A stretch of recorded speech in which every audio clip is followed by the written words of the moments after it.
四川江油霸凌事件舆论还在持续延烧，云南昆明突然出现一幕罕见场景：昆明男子当街举起习近平走人标语，随后传出已被带走，更是震撼全网。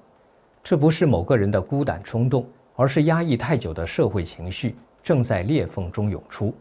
从四川江油万人街头抗议，社保新政引爆全国打工族怒火，再到军队高层权力崩塌，四中全会暗藏政变传闻，中国正一步步逼近他最不愿面对的临界点。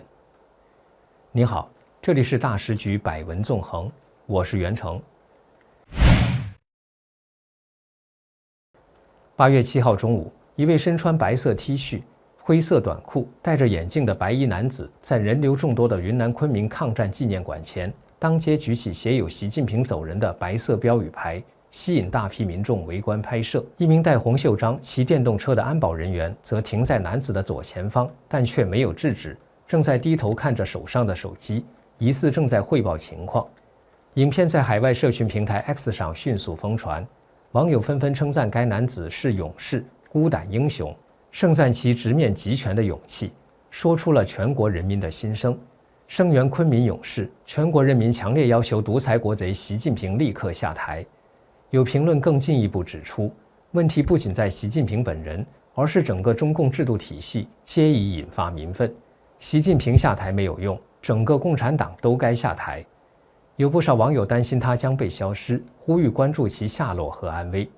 中国民主党国际联盟主席谢立健发文说，该男子已被防暴警察抓捕带走。有网友认为，昆明抗议事件是对近日四川江油市爆发的大规模群众抗议的呼应，也有人说是白纸革命和彭丽发四通桥事件的延续。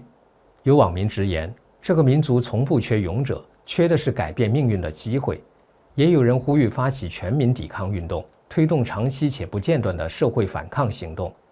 这起横幅事件不仅展现出个人对抗集权的勇气，更凸显了中国当前民间积压已久的多重不满，从地方官僚不作为到社会政策失衡，再到对中共体制的不信任。如今，这些情绪已不再局限于单一地区或个别事件，而是透过舆论串联，正在逐步汇聚成对中共及其领导层的集中反弹。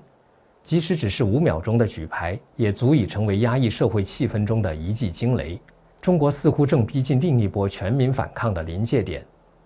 我们大时局频道会及时追踪各种重大新闻。如果您想翻墙观看我们的节目，我推荐一款非常好用的 VPN， 神盾 VPN。我和我们团队的人觉得这是目前真正值得信赖的安全 VPN。为什么这么说呢？很多人可能都在用 VPN， 但是传统 VPN 存在一个问题，它只用一台伺服器，资料经过加密传送到 VPN 的服务器，然后由同一台服务器发送过去。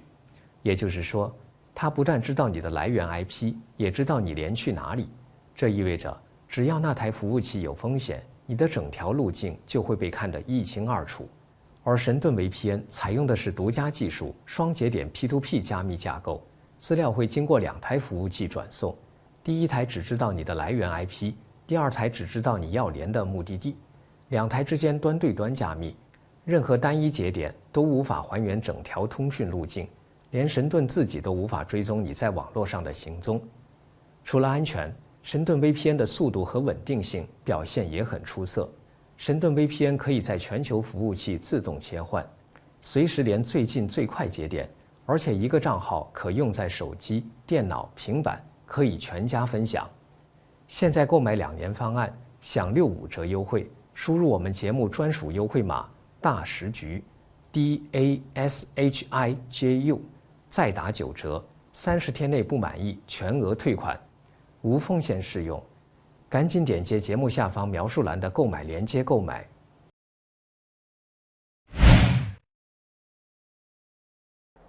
其实在这之前，另一条压力线正在中国社会悄悄拉紧。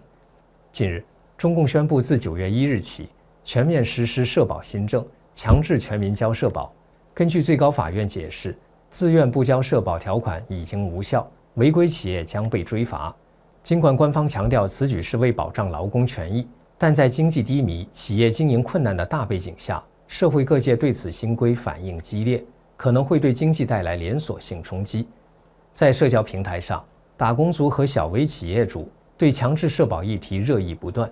一位女网民在影片中质疑：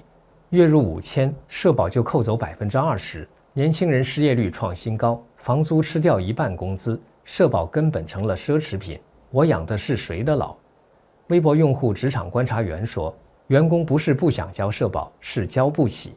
显示民众对未来失去信心，宁愿先解决眼前柴米油盐的现实困境，而不是为遥不可期的退休生活买单。不少企业也表达无力承担新增成本。浙江余杭一位沙发厂老板说，员工月薪3000元，公司每月需为其缴纳近1000元社保，总成本骤升30%，逼得企业只能降薪或裁员。这根本不是保民生，是搞垮民企。下半年估计30%企业撑不下去。杭州经营餐厅的汪姓老板则表示，新政等同变相加税，许多餐饮店只能削减底薪2至3成，导致员工抱怨不断，但业者也没有其他选择。来自广州的服装店员工刘云说，公司已表明交了社保就不加薪，我当然知道社保好，可连卫生纸都涨价了，如果扣我工资，生活怎么过？根据中共国家统计局的数据，2025年上半年全国人均可支配收入仅增长1.2%，创近5年最低。同时，消费信心持续疲软。中国银行研究院认为，收入增长乏力和实际工资缩水是主要原因。此外，房贷压力也随之攀升。链家研究院的2025房贷违规观察报告显示，一线城市房贷断供率年增逾22%。其中深圳与广州情况尤为严重，断供房源不断上升。有企业员工反映，公司以社保名义调低工资，实际到手收入大幅缩水，但为保住饭碗不敢跳槽。部分管理阶层也正寻求规避办法，试图缓冲新规冲击。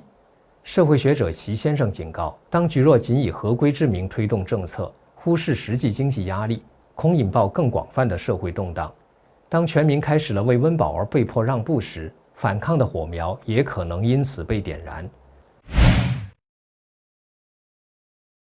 就在社会矛盾逐渐升温的同时，中共高层也迎来一场注定不平静的政治转折。原定2024年召开的20届4中全会延宕至今，上个月底才由中共中央政治局宣布将于10月举行。而在此之前，各种不寻常的政治信号已密集出现。从2025年7月以来，中国各地灾情与社会事件频发，进一步加剧了本就高涨的民间不满情绪。首先是华北地区遭遇暴雨与水库泄洪的双重夹击，北京、河北等地灾情惨重，官方公布死亡人数为75人，但民间质疑大规模隐匿伤亡。尤其是北京密云太师屯镇一处养老中心，传出31名长者离世的惨剧，甚至在现场发现了老人奋力求生时留下的泥手印，令人震惊。与此同时，南方地区爆发罕见的曲弓病疫情，自7月在广东佛山出现首例后迅速扩散，截至8月初，已累计超过7700宗确诊病例，并蔓延至香港、澳门、湖南、北京等地区。美国 CDC 因此将中国列为2级旅游警示区。而在社会层面，最具代表性的事件莫过于本周在四川江油市发生的校园霸凌案，数千名市民涌上街头抗议，当地政府出动大量警察大规模抓捕镇压，事件余威至今未止。接着，常年被视为政治和尚的少林寺方丈释永信也终于在7月27号落马，象征过去被塑造成的宗教统战样板破产，也动摇了习近平借由反腐打虎建立的个人权威。而军方内部同样风声鹤唳，今年的建军节招待会场面冷清，主桌缺席多达9名现役上将，涵盖武警、海军、中部战区等重点单位。据悉，习近平任内共晋升79名上将，其中已有10人落马，另有至少12人传出失联或被调查，军内出事率高达20%。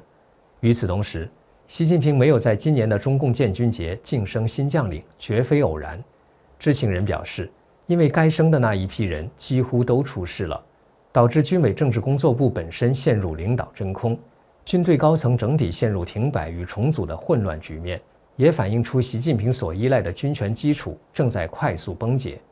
独立时评人杜正在上报发表文章说，今年的中共20届4中全会唯一可参照的就是1985年的12届4中全会，都是审议5年规划，但是同时暗藏秘密议题，讨论中央领导机构成员新老交替，很可能就包括近期传闻极盛，已成为众矢之的的习近平是否要下台，下台的形式怎样，接替人怎样安排等等，都可能要有一定的原则出来。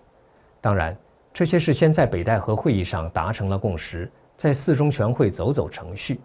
在这样的背景下，有关中共元老重新掌权，四中全会可能引发政局巨变的传言四起，甚至围绕习近平接班人的各种版本也陆续流出。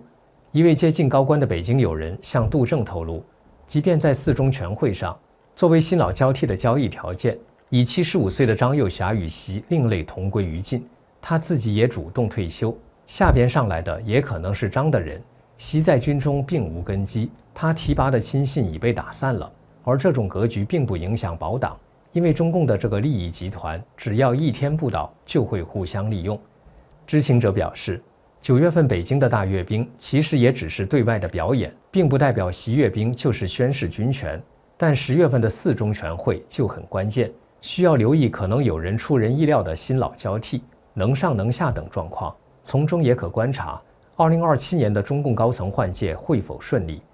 倘若习是突然出人意料且不合时宜地在中国结束他的权力生涯，那将是内部革命即将开始的标志。杜正更预言，若习近平在不合时宜的时机下台，这可能不是稳定交接，而是内部革命的前奏。他甚至形容，习的继任者将是一位残酷的政治过渡人物，其角色将不是为了延续统治，而是引爆制度崩塌的导火索。许多人或许仍难以相信，一个拥有庞大维稳体系的政权尽可能在危机四伏中走向崩塌，但历史已经给出答案。苏联的突然瓦解证明，体制性的崩解往往不是因为大众早有预期，而是因为所有人都太习惯于它不会垮。与其否认可能，不如保持开放的判断力，静观下一步会发生什么。《华尔街日报》在7月30号报道说，中共内部的元老可能正在向习发难，虽然目前还没有明确证据，